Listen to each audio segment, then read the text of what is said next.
While lawmakers are hard at work handling the state's business, a couple of floors below, a group of much smaller creatures is also on the job. At this point, probably around 75 to 80 pounds of worms in there, and that equates to about 75 to 80,000 worms. Much. Who just love to eat what would otherwise be thrown into the trash. Each morning, just before 11, the worms get their midday and only meal. And this basically is prep waste. So, for instance, potatoes, lettuce when we're making salads, all that's going to go in the garbage, or did go in the garbage prior to this. When they prepare those salads and other foods to be served in the legislative cafeteria, kitchen workers have about 40 pounds of scraps that are left behind. Those bits and pieces, combined with coffee grounds here, some paper there, and a few eggshells for good measure, are tantalizing. What happens is that the worms will eat up to where the moisture is, and as they eat up, the bottom layer dries out and gets hard and crusted over. There are millions of them under there. And eventually gets collected in a bucket and used as compost on the grounds of the legislative building. The worms don't exactly work quickly. 8 months of toiling only produces about 2 buckets of compost, but their wiggly work is still significant. On an annual basis, we're probably looking at somewhere in the neighborhood of 8,000 or 9,000 pounds a year of waste that would have ended up in the landfill, and we're able to reduce it to compost that we can use here around the grounds of the General Assembly.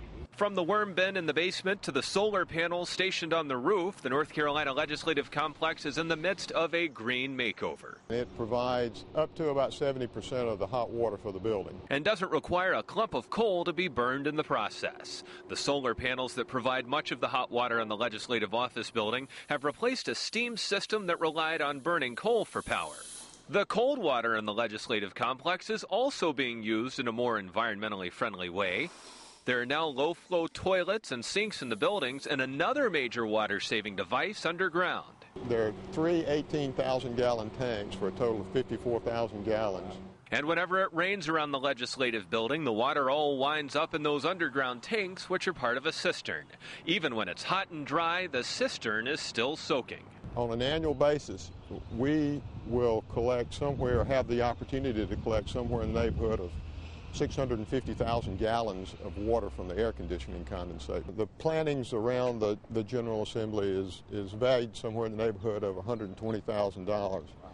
During the drought last year, if we didn't have the ability to irrigate with the system, the cistern system, we would have lost everything up here. The legislative buildings are also flipping on more fluorescent bulbs to improve light efficiency and switches with sensors that can turn the lights off when a room is empty.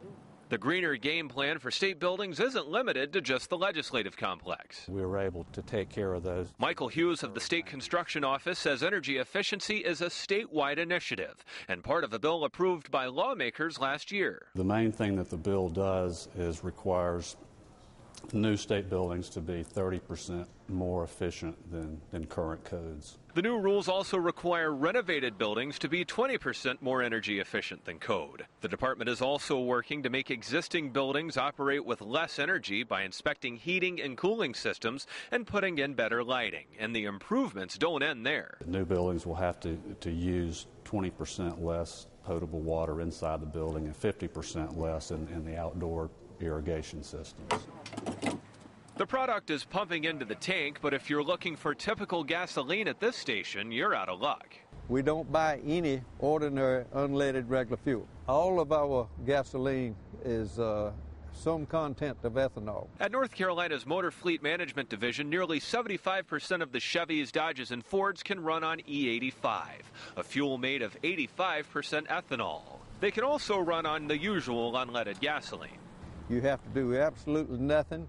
The electronic ignition adjusts the timing so that the vehicle operates just as good on one as it does the other. Mike Pleasant's state-owned Ford Escape is giving him a way out of a frustrating situation for many Americans. I'd say anywhere between 25 and 30 miles to the gallon. Mike's finding his way to a lot fewer fuel pumps because he's hopping along in a hybrid. North Carolina owns more than 130 hybrid vehicles now, most of them Hondas and Toyotas. The state bought its first handful of hybrids in 2000. The increased gas mileage is great, but it's not the main mission. We have not been as concerned about the fuel bill as we have about the air quality that we breathe and the emissions that come out the exhaust pipe of the vehicles. Massey says even still, high gas prices have more people signing up to use the hybrids for state business. Back over at the Legislative Building, Jones Street's newest residents are also drawing a lot of attention. When we're out, they'll stop by to take a peek at it. And of course, the first question they want to know is, are they good for fishing? And that's why we keep the lock on it.